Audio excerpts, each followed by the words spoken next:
নমস্কার, আপনাদের সকলকে স্বাগত জানিয়ে শুরু করছি বেদজ্ঞান আয়ুর্বেদের এই অনুষ্ঠান। আমরা জানি আপনারা অপেক্ষা করে বসে রয়েছেন। যে সময়টার মধ্যে দিয়ে আমরা যাচ্ছি সেই সময়টা বেশ কিছুটা একটা আরামদায়ক একটা বিষয়, কিন্তু হঠাৎ করে আবহাওয়ার এই যে পরিবর্তন, এই পরিবর্তন কিন্তু শরীরের উপরও প্রভাব ফেলছে। যে প্রভাব কিন্তু আপনারা বুঝতে পারছেন না, কিংবা আপনাদের মনে হচ্ছে যে বেশ কুলকুল একটা ওয়েদার, গরমটা আসতে গিয়ে বোধহয় আটকে গেল। কিন্তু এই সময় বেশ কিছু সমস্যা আবার সামনে আসছে। কি সবথেকে বেশি যে সমস্যাটা সামনে দেখা যাচ্ছে সেটা হচ্ছে পেটের সমস্যা। কারণ এই সময় খাওয়া দাওয়ার একটা অদ্ভুত রকমের পরিবর্তিত জায়গায় তৈরি হচ্ছে, এবং যার ফলে পেটের সমস্যাটা বাঙালি মাত্রই ঘরে ঘরে ঘরে ঘরে রয়েছে। গ্যাস, অ্যাসিডিটি তো রয়েছেই। এবার প্রশ্ন হচ্ছে যে এইটা কখন একটা মারাত্মক জায়গায় চলে যেতে পারে আমরা জানিই না, আমরা বুঝতেই পারি না। একটা সামান্য পেটে ব্যথা কখন মারাত্মক জায়গায় চলে যেতে পারে। আমার পেটের ভেতরে ঘা হয়েছে কিনা আমি কী করে বুঝবো?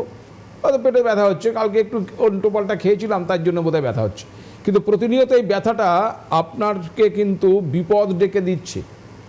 ফলে আপনি যদি এক্ষুনি সাবধান না হন তাহলে কিন্তু ভবিষ্যতে আপনাকে আরও বড় কোনো বিপদের মুখে যেতে হবে। আজকে যে সমস্যাটা নিয়ে আমরা মূলত আলোচনা করব সেটা ওই পেটের সমস্যাই, পেপটিক আলসার। অনেকের আছে, যাদের আছে তারা বুঝতে পারছেন তার জ্বালা কতটা, আর যারা নেই তাদের যাতে না হয় তার জন্য কি করবেন, তাই তো জানবো। যিনি জানাবেন, অর্থাৎ এই বেদজ্ঞান আয়ুর্বেদের প্রাণপুরুষ, যার জন্য এই অনুষ্ঠান, যার অপেক্ষায় আপনারা বসে থাকেন, তিনি আজও আমাদের সঙ্গে আমাদের স্টুডিওতে, আপনাদের সবার প্রিয় ডক্টর সুলতান খান। স্যার, আপনাকে আরও একবার অসংখ্য ধন্যবাদ স্টুডিওতে আসবেন। নমস্কার।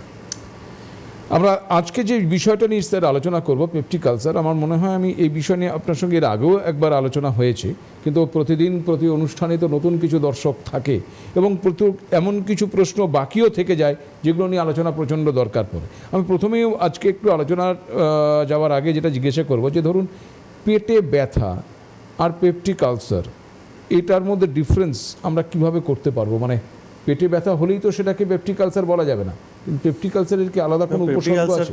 হ্যাঁ, পেপটিক আলসার একটা রোগ, আর ব্যথা হচ্ছে একটা লক্ষণ। হ্যাঁ, আর বেসিক্যালি আমরা পেটে যে কোনো সমস্যার জন্য একটা ব্যথা আমরা পাই, পেটে যে কোনো প্রবলেমের জন্য আমরা পেটে একটা ব্যথা পাই আমরা। পেপটিক আলসার বেসিক্যালি একটা এমন গ্রুপ অফ রোগ বলতে পারেন যেখানে আমরা গ্যাস্ট্রিক আলসার বা ডিউডেনাল আলসার আমরা দেখি। পেপটিক আলসারের লক্ষণগুলো এমন লক্ষণ যে মানে খুব স্পেসিফিক, যেটা কিন্তু ডক্টরবাবু দেখেই বলতে পারবেন যে আপনার পেটে আলসার ডেভেলপ হয়েছে কিনা। যেমন একটা পেশেন্ট যখন খাওয়া দাওয়া করছে, খাওয়া দাওয়ার সময় ব্যথা যখন ফেস করছে, মানে দেখতে পাচ্ছে, বা খাওয়ার হজম 2 ঘন্টা পর দেখছে, বা পেটে সবসময় একটা জ্বালা, ইন্ডেশন বা ব্লটিং, নজিয়া, ভমিটিং টেন্ডেন্সি, পেট ফুলা একটা ভাব, যখন এই সব জিনিসগুলো আমরা দেখি তখন আমাদের একটা মানে মাথায় চলে আসে যে পেশেন্ট কোথাও না কোথাও একটা আলসারে সাফার করছে। কিন্তু স্পেসিফিক যেটা রয়েছে সেটা হচ্ছে খাওয়ার সময় পেন আর খাওয়ার 2 ঘন্টা পর পেন। কেন এই দুটোই সময় এমন, যখন খাওয়ার সময় আপনি পেন, আমরা পেশেন্ট যখন খাচ্ছে তখন ব্যথাটা হচ্ছে, এক্স্যাক্টলি, যখন খাচ্ছে ব্যথাটা বাড়ছে, খাওয়ার সময় পেনটা বাড়ছে। কেন আপনার যখন গ্যাস্ট্রিক আলসার যেখানে রয়েছে, তো খাবার যখন আমাদের স্টমাকে যাচ্ছে তো ওই ঘা উপরেই পড়ে যাচ্ছে, তখন কিন্তু গ্যাস্ট্রিক আলসারের পেন হচ্ছে। এবার যখন খাবার হজম হয়ে যাচ্ছে 2 ঘন্টা পর, খাবার যখন ফরওয়ার্ড মুভ করছে তো ডিউডেনাম হয়ে যাচ্ছে, তখন আলটিমেটলি দেখা যাচ্ছে ওখানে যে ঘাগুলো থাকে তার উপর থেকে যখন যায় তখন ব্যথা আরম্ভ হয়ে যায়। তো এই জন্য ব্যথাটা খুব স্পেসিফিক রয়েছে, খাওয়ার সময় পেন আর খাওয়ার 2 ঘন্টা পর পেন বা রাত্রেবেলা পেন। এটা ক্লিয়ারলি ম্যানিফেস্ট করে যে পেশেন্ট কোনো না কোনো জায়গায় একটা আলসার থেকে সাফার করছে। বেশ, তাহলে এই ধরনের সমস্যা আপনাদের হচ্ছে না তো? যদি হয়ে থাকে তাহলে কিন্তু এক্ষুনি সাবধান হন। এবার প্রশ্ন হচ্ছে যে এইটা হওয়ার কারণটা কি? স্পেসিফিক দুটো সবথেকে কমনলি আমরা দেখি, যেটা হচ্ছে একটা হচ্ছে ব্যাকটেরিয়া, এইচ পাইলোরি ব্যাকটেরিয়া বলে একটা ব্যাকটেরিয়া রয়েছে, আর একটা রয়েছে ANRCID ওষুধ, non steroidal anti inflammatory drug, যেটা কিন্তু আমরা দেখি প্রচুর মিসইউজ হয়, ওভার দি কাউন্টার নিয়ে খাওয়া হয়। ব্যথা পেশেন্টরা হাঁটু ব্যথা বা জ্বর বা যে ধরনের ব্যথা যেমন মেনস্ট্রুয়াল পেইন হচ্ছে বা মাস্কুলোস্কেলেটন পেইন হচ্ছে বা হাড়ের ব্যথাগুলো হচ্ছে, যে কোনো ধরনের জন্য ব্যথার জন্য পেশেন্ট তাকে কিন্তু খুব বেশি ওভার ডোজে ইউজ করে যাচ্ছে, তার জন্য কিন্তু একটা সময় পর তার একটা আলসার হয়ে যেতে পারে। আচ্ছা, এবার এটার পেছনে এই ধরুন আপনি যেটা বলেন যে যে কোনো মানুষের খান পানের বিষয় একটা গুরুত্বপূর্ণ বিষয় থাকে, তো এই খাওয়া দাওয়াটা কি এই ধরনের আলসার সৃষ্টি করার পেছনে একটা কারণ হতে পারে?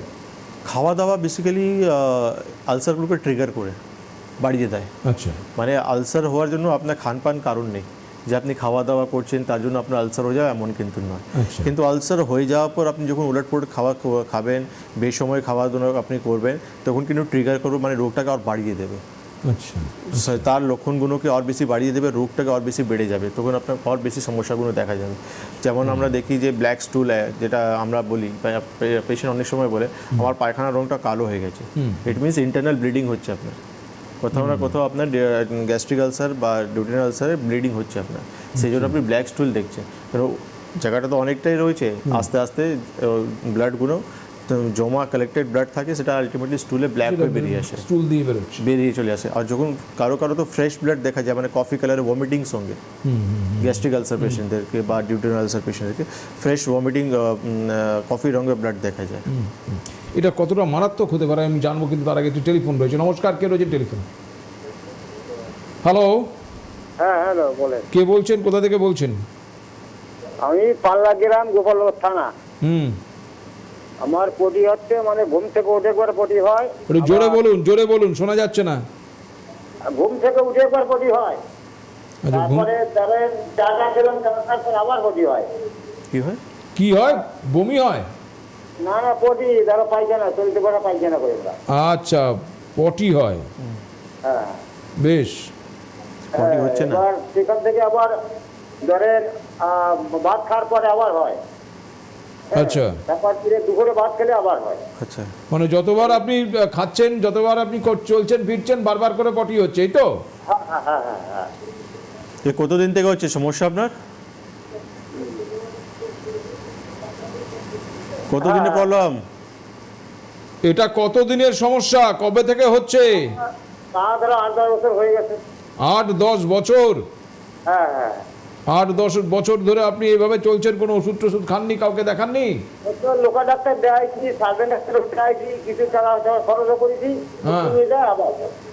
কিছুদিন ঠিক হয়, তারপরে আবার হয়? হ্যাঁ হ্যাঁ, ঠিক আছে, রোগের কোনো নাম বলা হয়েছে? এই- হসপিটাল ডাক্তার দেখাইছি, স্পেশালে ও দেখায় ওই। আপনার কি হয়েছে, এই রোগটার কোনো নাম বলেছে কোনো ডাক্তার আপনাকে? না, নাম টাম বলিনি, উনি বলেছি সব কিছু দেখে তারপর ওষুধ দিয়েছে, খেয়েছি। ঠিক আছে, আমি আচ্ছা। টিভি স্ক্রিনে থাকবো। ঠিক আছে, শুনতে থাকুন, ধন্যবাদ ফোন করার জন্য। দেখুন, এটা আপনার আইবিএস মতন একটা সমস্যা হয়ে গেছে, ঠিক আছে, যেটা কিন্তু আপনি এইভাবে আপনি মানে জানি না কোন ডক্টরকে আপনি দেখাচ্ছেন, এইভাবে ওষুধ আপনি খেয়ে যাচ্ছেন, 8-10 বছর আপনি কাটিয়ে নিলেন, কিন্তু মানে খুবই প্যাথেটিক কন্ডিশন। এটা প্রপার ট্রিটমেন্ট এই প্রবলেমটা সলভ হয়ে যায়। ধারণা মানে নর্মাল মানুষের এই সমস্যাগুলো হয় না, যে খেলে আপনি পায়খানা যেতে হবে এমন কিন্তু কারো হয় না। তো আপনার কিন্তু হচ্ছে এটা আইবিএস বলে একটা রোগ, ইরিটেবল বাউল সিনড্রোম। আপনাকে তার জন্য প্রপার চিকিৎসা করতে হবে। আপনি পাল্লা রোড থেকে বলছেন, আমাদের বর্ধমানও চেম্বার রয়েছে, ব্যান্ডেলও চেম্বার রয়েছে, যেখানে আপনার সুবিধা আপনি সেখানে আসতে পারেন। আপনাকে এই চেম্বারে আসার জন্য খুব বেশি যে খাটতে হবে এমনটা নয়, আপনাকে শুধু নয়, আমি প্রত্যেকের জন্যই বলছি। আমাদের স্ক্রিনে দেখুন, এই যেখানে আমি হাত দিয়ে দেখাচ্ছি, এই যে হলুদ বক্সটা রয়েছে, এই হলুদ বক্সে যে নাম্বার দুটো রয়েছে, এই নাম্বার দুটো নোট করে নিন। একটি হচ্ছে 9073641643, অন্যটি হলো 9831068089। এই নাম্বার দুটোর মধ্যে যে কোনো একটি নাম্বারে এক্ষুনি ফোন করতে পারেন, কিংবা আফটার দ্য প্রোগ্রাম কিংবা কালকে যে কোনো সময় আপনি ফোন করতে পারেন। ফোন করে আপনি জেনে নিতে পারেন যে বেদজ্ঞান আয়ুর্বেদের চেম্বার আপনার বাড়ির কাছে কোথায় আছে। তার কারণ রাজ্যের প্রায় প্রত্যেকটি জেলাতেই কিন্তু বেদজ্ঞান আয়ুর্বেদের চেম্বার রয়েছে, তবে ওই নির্দিষ্ট দিনেই কিন্তু ডাক্তারবাবু নির্দিষ্ট সময়ের জন্য উপস্থিত থাকেন।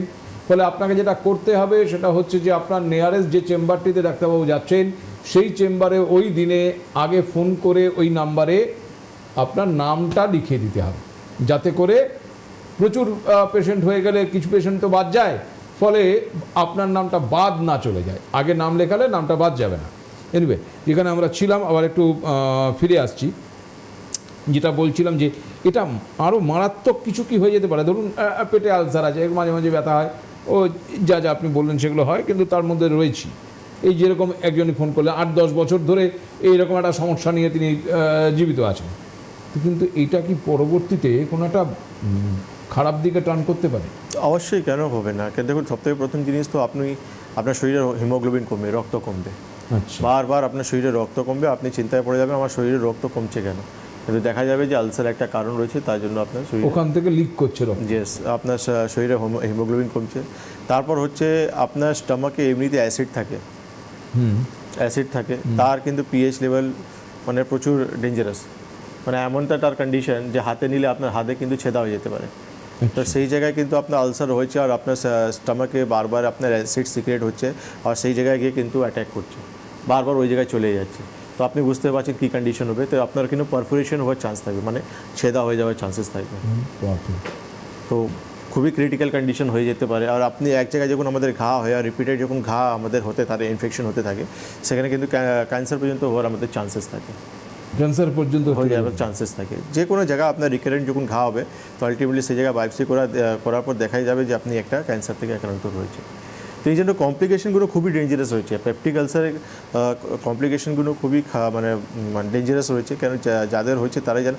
আজকে একটা পেশেন্ট দেখলাম আমি দমদমে, যার কিন্তু এন্ট্রাল গ্যাস্ট্রাইটিস বলে একটা সমস্যা ছিল, মানে স্টমাকে লাস্ট পার্ট যেখান থেকে স্মল ইন্টেস্টাইন স্টার্ট হচ্ছে আমাদের, ওখানে একটা লাস্ট পার্ট হচ্ছে, তার নাম যার জায়গার নাম হচ্ছে এন্ট্রাম। তো ওখানে ওনার গ্যাস্ট্রাইটিসের সমস্যা হয়ে গেছে, ওখানে একটা ঘা তৈরি হয়ে গেছে ওনার। আচ্ছা, ডক্টর হাফ স্টমাকটাই বাদ দিয়ে দিয়েছে, আচ্ছা, অপারেশন করে হাফ স্টমাকটাই বাদ দিয়ে দিয়েছে, এমন কন্ডিশন হয়ে গেছে। তো এই জন্য আমাদেরকে কোথাও না কোথাও আমাদেরকে এডুকেট হতে হবে, জানতে হবে রোগের ব্যাপার, আর শরীরকে নিয়ে খেলা করা উচিত নয় আমাদের। যে পেটে কোনো সমস্যা হচ্ছে তাকে আমি কোনো অ্যান্টাসিড, ইনো যে কোনোভাবে বা কোল্ড ড্রিঙ্কস খেয়ে তাকে কিন্তু চামানোর চেষ্টা করব। আর আলটিমেটলি একদিন এমন সময় আসবে যে রোগটা আমার কিন্তু ব্লাস্ট করে একটা বড় একটা রোগ তৈরি হয়ে যাবে, যেখানে কিন্তু আমাকে কিন্তু একটা ক্রিটিক্যাল ট্রিটমেন্টে চলে যেতে হবে। একেবারেই আসবো এই আলোচনা, কিন্তু আর একটু টেলিফোন। নমস্কার, কে রয়েছেন? হ্যালো, আমি প্রবীর মজুমদার বলছি, ইচ্ছাপুর। বলুন প্রবীর বাবু। হ্যাঁ, আমার তো ভুঁড়ির সমস্যা, কখনো বাড়ছে কখনো কমছে। কিসের সমস্যা?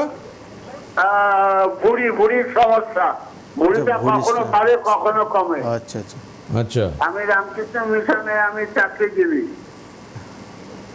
তো এখন আপনি কি চাইছেন? মজুমদার। হ্যাঁ, আপনি কি চাইছেন?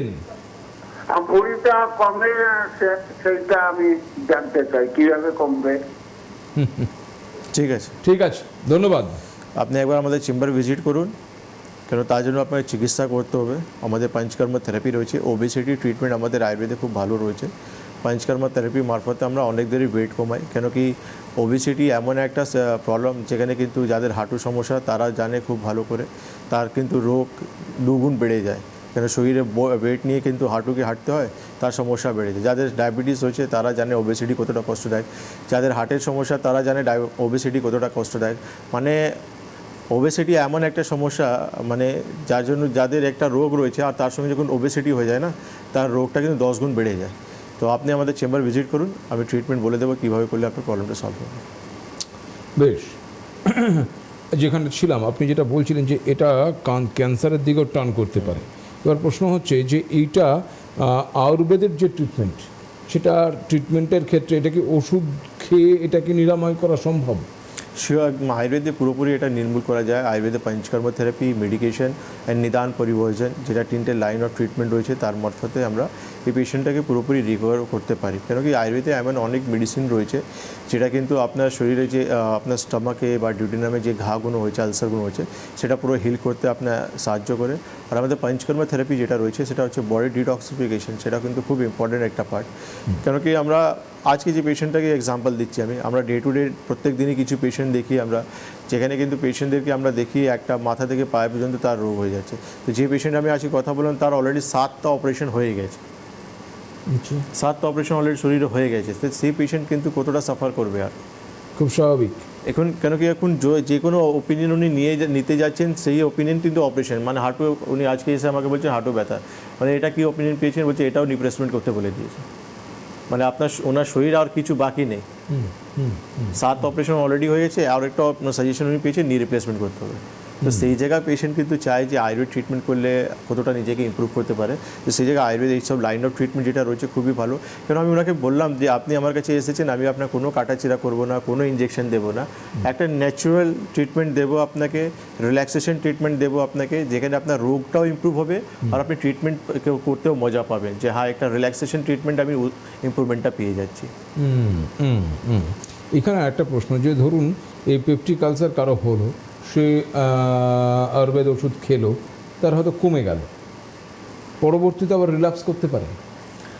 দেখুন দুটো মানে অন্য প্যাথিগুলোতে যেটা সম্ভাবনা প্রবল। না দু জায়গা আছে। দেখুন আপনি কি বললেন ওষুধ খেলাম, ইমপ্রুভমেন্টটা হলাম, পরে কি আবার হতে পারে? তো ট্রিটমেন্টটা তো ইনকমপ্লিট রয়ে গেল। এখানে অনেক পেশেন্ট এমন রয়েছে যে সিমটমস লক্ষণগুলো ইমপ্রুভ হয়ে গেলে বন্ধ করে দিচ্ছি, কিছুদিন পর যাব, এখন তো ভালো আছি, পেটে সমস্যা নেই, পরে যাব। তো রোগটা তো রয়ে গেছে, আপনি এসেছিলেন রোগের ট্রিটমেন্টের জন্য, আপনি যখন আমি 3 মাস বললাম আপনার 3 মাস ট্রিটমেন্ট করতে হবে, একটা কোর্স আপনার কমপ্লিট করতে হবে। আমি 6 মাস বললাম আপনাকে 6 মাস আপনার ট্রিটমেন্ট করতে হবে। আপনি 5 মাস করে বন্ধ করবেন, কিন্তু 1 মাস যেটা আপনি ল্যাপস করেছেন, 1 মাসের জন্য কিন্তু আপনি 1 বছর বা 2 বছর পর আবার আসবেন আমার কাছে। আর প্রচুর পেশেন্ট এইবার রিল্যাক্স হয়ে আমার কাছে এসেছে যে ডক্টরবাবু ওই সময় আপনি বললেন আর 1 মাস খেতে, কিন্তু আমি খেতে পারলাম না, তার জন্য কিন্তু সমস্যা আমার আবার বেড়ে গেছে। আসছি আলোচনায়। নমস্কার, কে রয়েছেন টেলিফোনে? হ্যালো। হ্যালো, হ্যাঁ, কে বলছেন, কোথা থেকে বলছেন? হ্যাঁ আমি নদিয়ার কৃষ্ণগঞ্জ থেকে বলছি। হ্যাঁ, কে বলছেন? আমার নাম কাজল মালিক। হ্যাঁ বলুন আমার দিদি। বয়স 45 প্লাস। আচ্ছা বলুন। তো আমার এমনি শ্বাসকষ্ট আছে, মানে সামান্যতেই ঠান্ডা লেগে যায়। হ্যাঁ, আর আমার এখন যেটা হচ্ছে মানে অ্যাসিডিটি হয় দুপুরবেলা খাওয়া দাওয়ার পরে, প্রতিদিন প্রচন্ড অ্যাসিডিটি হয়, বুক থেকে গলা পর্যন্ত, না মনে হচ্ছে না জ্বালা করে এইরকম। কতদিনের সমস্যা আপনার এটা? এটা আগে তো প্রচন্ড, তো আমি একটু জল টল কম খেতাম, তারপর কিছুদিন যাবৎ বছরখানেক ধরে মনে হচ্ছে এই অ্যাসিডিটিটাই, দুপুরবেলা খাওয়াটার পরে আমি আবার শুয়ে টিভি দেখি, তারপরে থেকে অ্যাসিডিটি শুরু হয়। অ্যাসিডিটি শুরু হলে তারপর সন্ধ্যাবেলা থেকে আমি হয়তো জল টল খাই, বারবার বাথরুম করি, কিংবা করতে কোনো চিকিৎসা করিয়েছেন আপনি? দেখেছি বলতে আমি এখানে একজন আছে কি মেডিকেয়ার না কি থেকে, না আয়ুর্বেদিকের মতো আমি ওষুধ, মানে আমি 2 মাস ধরে খাচ্ছি। তো উনি কোনো ডাক্তারবাবু না, এমনি সব ওষুধ দেয় তাদের কাছে, শ্বাসকষ্টের জন্য ওষুধ ঠিক দেয়। আছে, আপনি টিভি স্ক্রিনে থাকুন। ঠিক আছে, ঠিক আছে। ঠিক আছে, ধন্যবাদ কাজল দি, আপনি শুনতে থাকুন, স্যার কি বলছেন আপনি শুনতে থাকুন। হ্যাঁ দেখুন ডক্টর নেই কিন্তু এইভাবে ওষুধ দিচ্ছে, এটা কিন্তু কি মানে আপনারা কেন আপনার নিজের শরীরের সঙ্গে এরকম খেলা করছেন? আপনার নিশ্চয়ই রোগেও উনি বলতে পারবেন না যে কী ধরনের রোগ আপনার হয়ে গেছে। ঠিক আছে, আপনি সমস্যা হচ্ছে, আপনি দেখুন আপনার সমস্যা যেটা বলেছিলেন তার ভিতরেই কিন্তু আপনার, আমি এমন একটা জিনিস বলে যাই যেখানে আপনি ইনস্ট্যান্ট 20% রিলিফ আপনি পেয়ে যাবেন। আপনি বলেন খাওয়ার পর আপনি শুয়ে টিভি দেখেন, এটা অনেক বড় ভুল, যেটা করা উচিত নয় আমাদেরকে। খাওয়ার পর ইনস্ট্যান্ট আমাদেরকে ঘুমানো একদমই নেই। কেন? এই জন্য একে জিআরডি বলে একটা সমস্যা বলা হয়। ঠিক আছে, যে খাবার আপনি খেয়েছেন সেটা ডাইজেস্ট হলো না, মধ্যে আপনার যে ইনডাইজেশন ফুডগুলো যেটা হচ্ছে আপনার খাদ্যনালী দিয়ে আপনার মুখ পর্যন্ত চলে আসে, অ্যাসিড পর্যন্ত আপনার খাদ্যনালীতে চলে আসছে, এই জন্য এসে বুকে জ্বালা হচ্ছে বা পেটে ব্যথা বা অ্যাসিডিটি সমস্যায় জিআরডি এই রোগটাকে বলা হয়। খাওয়ার পর কোনো দিন শুতে যাবেন না, বসে থাকবেন বা হাঁটবেন, হাঁটার চেষ্টা করবেন, একটু 10-15 মিনিট বাড়ির যে সমস্ত কাজ করে নেবেন, তারপর বসে থাকবেন, তারপর গিয়ে আপনি একটু রেস্ট নিতে পারেন, কিন্তু ইনস্ট্যান্ট ঘুমাতে যাবেন না। ইনস্ট্যান্ট ঘুমানোর জন্য প্রচুর লোক এই সমস্যাটা ফেস করছেন। এটা হলো একটা পার্ট, এটা আপনি আজ থেকে আপনি একটু ফলো আপ করবেন, তারপর কিছু মেডিকেশন আপনার দরকার রয়েছে, যেটা নেওয়ার পর এই রোগটা পুরোপুরি চলে যাবেন। আর এইভাবে এই জায়গাগুলো গিয়ে নিজেকে ঠকাবেন না, কেন কি এটা তো রোগ ভালো করতে পারবে না, আর একটা রোগ আপনার শরীরে নতুন করে অ্যাড অন করিয়ে দেবে। একদম। তো সেক্ষেত্রে কাজল দি আমি আপনাকে বলবো যে দেখুন, আমাদের এই যে আমি একটু আগেও বললাম যে এই যে ঠিক আমি যে আঙুল দিয়ে দেখাচ্ছি এই জায়গাটায় যে হলুদ বক্সের মধ্যে যে নাম্বারটা লেখা আছে 9073641643, আরেকটা নাম্বার আছে তার নিচে দেখুন 9831068089, এই নাম্বারগুলোর মধ্যে যে কোনো একটি নাম্বারে ফোন করুন। আপনার বাড়ির খুব কাছে কবে কোথায় চেম্বার রয়েছে এবং সেখানে কবে ডাক্তারবাবু থাকছেন আপনি জেনে নিয়ে নামটা লিখিয়ে নিন এবং শটান আপনি চলে যান, চলে আসুন ওই দিন ওই চেম্বারে, যাতে ডাক্তারবাবুকে আপনি দেখিয়ে নিতে পারেন। এনিওয়ে, যেটা আপনি বলছিলেন স্যার, এই যে পেপটিক আলসারের সম্পর্কে বা যে কোনো রোগের ক্ষেত্রেই, এটা তো আমরা জানি, এটা তো আর নতুন করে বলার অপেক্ষা রাখে না যে আয়ুর্বেদ এই চিকিৎসাটা আমাদের ভারতবর্ষের সবচেয়ে প্রাচীন চিকিৎসা, যে চিকিৎসা নিয়ে এখন বাইরের দেশ গবেষণা করছে, অথচ আমরা সেই চিকিৎসাটাকে খুব একটা গুরুত্ব দিইনি, এখনও হয়তো দিই না। আপনার মতন কিছু মানুষ যারা এই চিকিৎসাটাকে আধুনিক জায়গায় নিয়ে এসছেন, মানুষের কাছে পৌঁছে দিয়েছেন, তাই কিছু মানুষ হয়তো এই চিকিৎসাটা করছেন বা পাচ্ছেন। কিন্তু তারপরেও যেটা বলার সেটা হচ্ছে যে আমাদের একটা অদ্ভুত প্রবণতা রয়েছে যে আগে কিছু হলেই নয় আগে অমুক প্যাথিতে যাব, তারপরে তমুক প্যাথিতে যাব, এরপর যখন কিছুই হলো না তখন শেষ পর্যন্ত গিয়ে আমি আয়ুর্বেদের কাছে যাচ্ছি। এবার যখন আমি আয়ুর্বেদের কাছে যাচ্ছি তখন ওই সমস্ত কলকবজাগুলো ঢিলে হয়ে গেছে আর কি। এবার তখন আপনি মানে নাট টাইট দেবেন কি করে, জায়গাটাই তো প্যাচটাই তো কেটে গেছে, ফলে যা হবার তাই হচ্ছে। আমি আসছি আলোচনা, একটা টেলিফোন বোধহয়। নমস্কার, কে রয়েছেন টেলিফোনে? হ্যালো, হ্যাঁ কে বলছেন? হ্যালো নমস্কার, কে বলছেন? কোনো বয়স্ক ব্যক্তি। হ্যালো হ্যালো দিদি নমস্কার, টেলিফোনে কে আছেন? কোনো কারণে সংযোগ বিচ্ছিন্ন হয়েছে। এনিওয়ে, তো এই যে যেটা আপনি একটু আগে বলছিলেন যে একটা কোর্স রয়েছে, সেই কোর্সটা কমপ্লিট না করলে যে কোনো রোগের ক্ষেত্রেই সেটা কিন্তু আবার ফিরে আসার সম্ভাবনা থাকে, রিল্যাপস করার সম্ভাবনা থাকে। কোর্সটা কমপ্লিট করলে কি সেটা পূর্ণভাবে তাকে বেরিয়ে আসে? আপনি যখন একটা রোগটাকে আমরা যখন কোর্স কমপ্লিট করে দিই বা পেশেন্ট পুরোপুরি সুস্থ হয়ে যায়, তারপর পেশেন্টকে কীভাবে থাকতে হবে, তার ঋতুচার্যা দিনচার্যা বা প্রিভেনশন কীভাবে করতে হয় আমরা সমস্ত ডিটেলিং করে দিই। কেন যে কোনো রোগ আমাদের শরীরে এমনি তো আসে না, আমাদের অনেক কিছু কারণ রয়েছে, আমাদের লাইফস্টাইল বা অনেক কিছু কারণের জন্য আমাদের শরীরে রোগ আসে। তাহলে প্রিভেনশনের জন্য আমাদেরকে অনেক কিছু জিনিস আয়ুর্বেদ বলে দিয়েছে যেটা আমাদেরকে করা উচিত। সেটা আমরা যখন ফলো আপ করে চলবো তাহলে আমাদের ফিউচার লাইফে প্লাস আমাদের নেক্সট জেনারেশনটাও এইসব রোগ থেকে কিন্তু অনেকটা মানে সেফ সাইড থাকবে। কেন কি আজকে যে রোগ নিয়ে আমরা আলোচনা করছি সেই রোগটাও তো আমরা কারণটা বললাম NSAID ওষুধ বা H. pylori মতো একটা ব্যাকটেরিয়া। এইসব জানকারি আমাদেরকে বা ইনফরমেশন আমাদেরকে খুব দরকার। আমি গেলাম, ওষুধ পেলাম, বাড়ি চলে আসলাম, আর আমি কোনো এডুকেট হলাম না, আমি জানতেই পারলাম না রোগটা কী বা কেন হলো, বা একে কীভাবে নিজের থেকে প্রিভেন্ট করে রাখতে পারবো, তাতে তো ট্রিটমেন্টটা ইনকমপ্লিট হয়ে গেল। ওষুধ খেলাম, আপনি রিপোর্ট কিছুটা পেয়ে গেলেন, কিন্তু ইন ফিউচার তো আপনি আবার সেই রোগে আপনি আক্রান্ত হয়ে যেতে পারেন। তো আয়ুর্বেদ সেই জায়গাগুলো কিন্তু তৈরি করে রেখেছে যে রোগটা আপনি পুরোপুরি ঠিকও করতে পারেন, প্রিভেনশনও করতে পারেন। আর প্রিভেনশন জন্য তো আমাদের সবথেকে বেস্ট পার্ট আমাদের পঞ্চকর্মা থেরাপি রয়েছে। আর আমি সত্যি বলছি আপনাকে, আজকে বেদজ্ঞান আয়ুর্বেদে প্রচুর পেশেন্ট রয়েছে যাদের ট্রিটমেন্ট অলরেডি কমপ্লিটেড হয়ে গেছে। তারা নিজে ইচ্ছা মতনই কিন্তু বছরে মানে 3 মাস বা 6 মাস পর পর আসেন, 7 দিনের স্লট, 10 দিনের স্লট নিজে থেকে বুক করে পঞ্চকর্মা করে। কারণ ওরা বুঝতে পারছে যে এই থেরাপিটা কতটা উপকার, যে আমি যে খাওয়া দাওয়া করছি বা যে পলিউটেড এয়ারগুলো নিচ্ছি আমি, তো আমার শরীরে অলরেডি কিছু না প্রত্যেক দিন আমগুলো অ্যাকুমুলেট হচ্ছে। সেই জন্য যে রোগটা আমার 60 বছরে আসা উচিত সেই রোগটা আমি 40 বছরে দেখতে পাচ্ছি। যে রোগটা আমার 80 বছরে আসা উচিত সেই রোগটা আমি 40 বছরে দেখতে। তো সেই জায়গায় কিন্তু আমাদেরকে ফিট থাকার জন্য পঞ্চকর্মা থেরাপি অনেক লোকে কিন্তু হেল্পফুল কাজ করছে।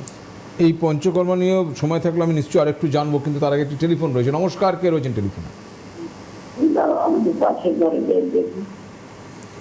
কে বলছেন? না এইবার বলো, এইবার যেরকম জোরে বললো নাকি জোরে বলো। বলুন বলুন, শুনতে পাচ্ছি। বলছি আমার ডান পায়ে খুব ব্যথা, আচ্ছা আর গ্যাস হয়ে যায় খুব। আচ্ছা, আমি গ্যাসের ওষুধ খাচ্ছি, হ্যাঁ। তোমার ওই আয়ুর্বেদিক ওষুধ খাচ্ছি, কিন্তু কিছুতে কিছু হচ্ছে না। আয়ুর্বেদিক খাচ্ছি, এলোপ্যাথিও খাচ্ছি। মানে আপনার গ্যাসও আছে, থাইরয়েডও আছে, আবার পায়ে ব্যথাও আছে। তাই ব্যথা, ডান পায়ে খুবই ব্যথা, আমি মনে হাঁটতেই পারিনি, ও, ব্যথাটা কোথায়? হাঁটুতে? হাঁটুতে। আচ্ছা, মা বয়স কত? বয়স 66 বছরে পা দিলাম। কত? 66। 66। আচ্ছা, বেশ, ঠিক আছে, আপনি টিভি স্ক্রিনে আপনি শুনতে থাকুন মা। ধন্যবাদ ফোন করার জন্য, ধন্যবাদ। আপনি অনেক কিছু সমস্যা বললেন, 66 ইয়ার্সে আপনি অনেক কিছু প্রবলেম বললেন। আপনি, আমি শুনে বুঝতে পারছি আপনি অনেক কষ্টও পাচ্ছেন, কিন্তু সিরিয়াসলি বলবো আপনাকে, আমার চেম্বারে 80 বছর পর্যন্ত ফিমেল পেশেন্টরা আসছে, তারা কিন্তু আপনার মতন ভয়েস নেই, কিন্তু তাদের ভয়েস কিন্তু অনেক স্ট্রং, অনেক ভালো ভয়েস, কিন্তু আপনি অনেক প্রবলেম ফেস করছেন, আপনি চিকিৎসা করছেন, ইমপ্রুভমেন্ট পাচ্ছেন না। আমি একবার বলবো আপনি আমাদের চেম্বার ভিজিট করুন। আয়ুর্বেদে কিন্তু অনেক ভালো ট্রিটমেন্ট রয়েছে, যেটা আমি একটু আগে বলছিলাম। মানুষের রোগ আর নিজের শরীরের বয়স প্রচুর তফাৎ রয়েছে। ওনার ভয়েস শুনে মনে হচ্ছে যে উনি বলতেন উনি বলতেন আমি 80 বছর 75 বছর বয়স আমার, তাহলে ওর গলার সাথে ম্যাচ করতো, কিন্তু 66 ইয়ার্সে ওনার ভয়েস শুনে কিন্তু আমার খুব খারাপ লাগছে। যেহেতু তাড়াতাড়ি এত সমস্যা হয়ে গেছে না, হওয়া উচিত ছিল না, হওয়া উচিত ছিল না। একেবারেই হওয়া উচিত নয়। এই জন্য একবার আগে যোগাযোগ করুন, খুব ভালো হবে। এই যে আপনি পঞ্চকর্মা থেরাপি নিয়ে কথা বলছিলেন, আমরা একটা এপিসোড যদি পঞ্চকর্মা থেরাপি নিয়ে আর একটু ভালো করে করার ইচ্ছে থাকবে অবশ্যই করব, কিন্তু তার আগে আমি একটু জানার চেষ্টা করব যে এই পঞ্চকর্মা থেরাপিটা যেটুকু আমার জানা, এটা আপনি বলছিলেন যে শরীরের নানাবিধ যে পলিউশন টলিউশন, এটা কি আমাদের শরীরকে এক প্রকার ওয়াশ করে? দেখুন না, ওয়াশ বলতেই পারেন আপনি, কেন বিরেচন বমান এই যে থেরাপি মানে পার্টগুলো রয়েছে, বিরেচন মানে কিছু মেডিকেটেড ওষুধ দিয়ে পেশেন্টকে লুজ টুল করানো, সারা দিন শরীর থেকে নোংরা বার করানো, বা পেশেন্টকে ওষুধ দিয়ে ভমিটিং করানো। আচ্ছা, এটা এক মারফতে আপনার শরীরটা ওয়াশ আউট হয়ে যাচ্ছে। আপনি সকালবেলা যখন স্টুল ক্লিয়ার হচ্ছে, তো আপনি মনে হচ্ছে বা আজকে দিনটা খুব ভালো, খিদে পাচ্ছেন, এনার্জেটিক ফিল করছেন। সেই জায়গায় যখন আপনার শরীরটাকে আমি একদিনে 30 থেকে 40 বার যখন লুজ টুল করিয়ে দেবো, তাতে আপনার শরীরটা হাওয়া মতন হয়ে যাবে, কেন আপনার শরীরে যত নোংরা আছে সব ক্লিয়ার হয়ে গেল। এটা কিন্তু আয়ুর্বেদ একটা পার্ট রয়েছে, কিন্তু এটা যে কোনো লোক বাড়িতে কিন্তু হয় না, এটা একটা সুপারভিশনে হয়, ডক্টর অ্যাডভাইসের মধ্যে হয়। কেন আমরা বলছি আপনারা বাড়িতে এটা করতে যাবেন না, তার জন্য একটা আলাদা স্পেসিফিক মেডিসিন তৈরি করা হয়, বিরেচন জন্য, বমনের জন্য আলাদা একটা ওষুধ তৈরি করা হয়। বাড়িতে এমন কিন্তু মুখে অঙ্গুল দিয়ে বমন করতে যাবেন না, এটা পারবেন না, সেটা কিন্তু ডেঞ্জারাস হবে এবং সেটা করার বিষয় নয়। আপনাদের সেক্ষেত্রে ওই বেদজ্ঞান আয়ুর্বেদের সঙ্গে যোগাযোগ করতে হবে, আসতে হবে, ট্রিটমেন্টটা নিতে হবে, বাড়িতে বসে থাকলে হবে না। তার জন্য ওই নাম্বারে ফোন করে আগে অ্যাপয়েন্টমেন্টটা করে নিতে হবে। আজকে বিদায় নেব স্যার, অসংখ্য ধন্যবাদ আপনাদের আমাদের সঙ্গে থাকবার জন্য। নমস্কার।